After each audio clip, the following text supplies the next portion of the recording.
Sri Rama Navami special రవ్వ పాయసం ఈ కొలతలతో చేస్తే వెన్నలా కరిగిపోతుంది. శ్రీరామనవమికి మరికొన్ని గంటల సమయం మాత్రమే.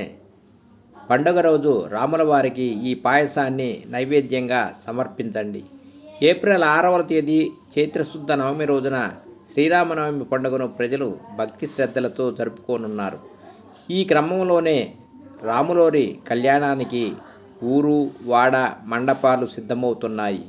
ఇక శ్రీరామనవమి రోజు రామయ్య కళ్యాణంతో పాటు వడపప్పు, పానకం, పులిహోర వంటి ప్రసాదాలు కూడా పాపులర్. అయితే కేవలం ఇవి మాత్రమే కాకుండా నవమి రోజు రవ్వ పాయసం కూడా చేసి రాములోరికి నైవేద్యంగా పెడుతుంటారు. ఈ పాయసం రుచి చాలా అద్భుతంగా ఉంటుంది. తయారు చేసుకోవడం కూడా చాలా ఈజీ. మరి లేట్ చేయకుండా ఈ ప్రసాదాన్ని ఎలా ప్రిపేర్ చేసుకోవాలో ఇప్పుడు చూద్దాం. కావలసిన పదార్థాలు: బొంబాయి రవ్వ పావు కప్పు, పాలు 1/2 లీటర్, చిరోంజి పప్పు 3 టేబుల్ స్పూన్లు, జీడిపప్పు పావు కప్పు, కిస్మిస్ 10,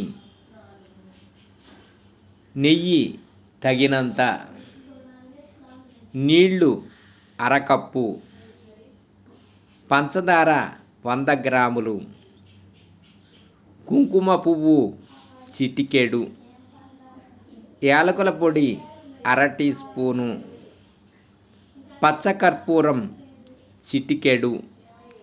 తయారీ విధానము: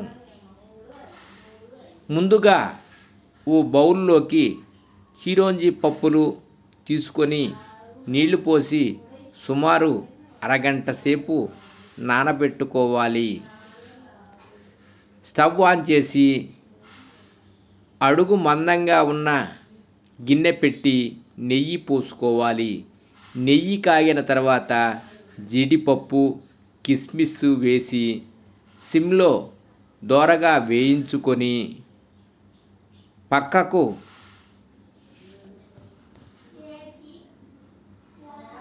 తీసుకోవాలి. అదే పాన్లో రవ్వ వేసి కొద్దిగా రంగు మారే వరకు వేయించాలి. ఆ తర్వాత ఏ కప్పుతో అయితే రవ్వ తీసుకున్నామో అదే కప్పుతో 2 నీళ్లు పోయాలి. అంటే పావు కప్పు రవ్వకు 1/2 కప్పు నీటిని పోసి కలిపి దగ్గరగా ఉడికించుకోవాలి. రవ్వ ఉడికి నెయ్యి పైకి తేలిన తర్వాత పాలు పోసి ఉండలు లేకుండా కలుపుతూ సుమారు 5 నిమిషాలు ఉడికించుకోవాలి. ఆ తర్వాత నానబెట్టిన చిరోంజి పప్పులు వేసి కలిపి సుమారు 15 నిమిషాల పాటు సిమ్లో ఉడికించుకోవాలి. రవ్వ మిశ్రమం కాస్త చిక్కబడిన తర్వాత కుంకుమ పువ్వు, పంచదార వేసి కరిగించుకోవాలి. పంచదార కరిగి పాయసం రంగు మారి కాస్త చిక్కగా మారిన తర్వాత యాలకుల పొడి, వేయించిన జీడిపప్పు, కిస్మిస్ వేసి కలుపుకోవాలి. ఇవన్నీ వేసి కలిపిన తరువాత ఓ 2 నిమిషాలు మరిగించి స్టవ్ ఆఫ్ చేసి పచ్చకర్పూరం కలుపుకుంటే ఎంతో అద్భుతమైన రవ్వ పాయసం రెడీ.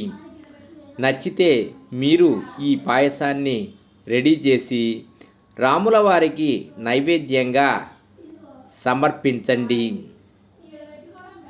రవ్వను నెయ్యిలో దోరగా వేయించటం చాలా ముఖ్యం. ఇలా చేయటం వల్ల రవ్వ పచ్చివాసన పోతుంది, పాయసం రుచి డబుల్ అవుతుంది.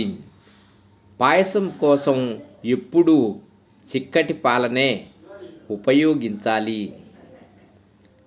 పాలు పోసిన తరువాత రవ్వ ఉండలు కట్టకుండా బాగా కలపాలి.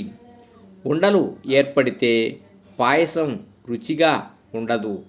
పాయసం చల్లారిన తర్వాత కొద్దిగా చిక్కబడుతుంది కాబట్టి కొంచెం పలుచగా ఉన్నప్పుడే దించేయాలి.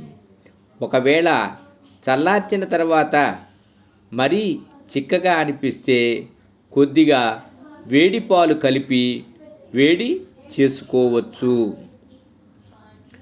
సర్వే జన సుఖినో భవంతు. ఓం నమ శివాయ. ఓం నమ శివాయ.